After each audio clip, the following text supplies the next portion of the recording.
Ginataang kangkong naman nga ni po ang lulutuin namin mga mare. Kaya samahan nyo nga po ulit kami sa aming luto serye. Mga kapatid ko naman nga ni po ang magluluto ngayon mga mare. Dahil ngayong araw nga po ako muna ang taga-video. At ito nagsimula na nga po magkayo dyan ng nyug itong kapatid ko. Magkakapitbahay nga lang kami ng mga kapatid ko. Kaya pag nagluluto nga ng ulam ay para na rin sa lahat. Kaya kung makikita nga ninyo sa video mga mare, ay itong kangkong ay napakarami. At ito hinugasan na nga ng kapatid ko yung kangkong. At habang binibidyoan ko nga siya dyan mga mare, ay nahihiya pa nga siya. Kaya nga kung mapapansin nyo mga mare, ay tawang-tawa nga.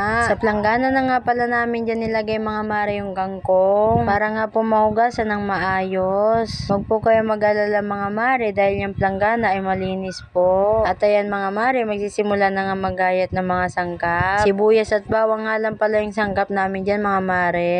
At ayan, meron pa nga po pala dyan paminta, magic sarap at asin. At nang matapos na nga pagayat ng sangkap mga mare, ay nagsimula naman maggataan nitong nyog. Habang naggagata nga yung kapatid ko dyan mga mare, ay binibiro ko pa nga po siya. Dahil sabi ko nga ay baka hindi nagugas ng kamay. Aba naman magkakasahog ang ating kangkong. Pero sabi niya nga ay nagugas nga siya. At dito naman sa labas mga mare, itong isang kapatid ko nga ay abalang-abala din sa pagsibak ng kahoy. Kukulamber nga pala yung kahoy namin dyan mga mare.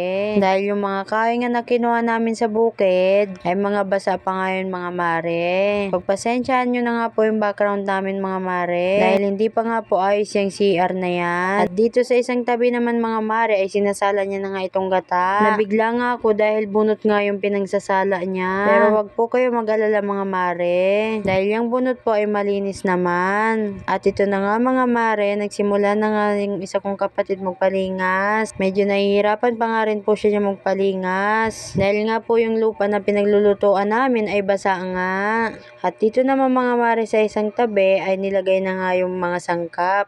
Katulad nga nitong sibuyas, bawang at paminta. Sinunod na nga rin po niya yung asin at saka yung magic sarap. Ang sarap nga lang sa pakiramdam mga mare. Na kahit ganito yung buhay namin ay sama-sama nga kami. Na kahit laging gulay nga lang po yung inuulam namin ay sama-sama pa nga rin po kami. Sabi ko nga sa kanila ay wag silang mag-alala. Dahil lahat ng nangyayari sa buhay namin ay pagsubok lang. Alam ko malalagpasan din namin yung gantong hirap. Sipag at tiyaga nga lang yung puhunan.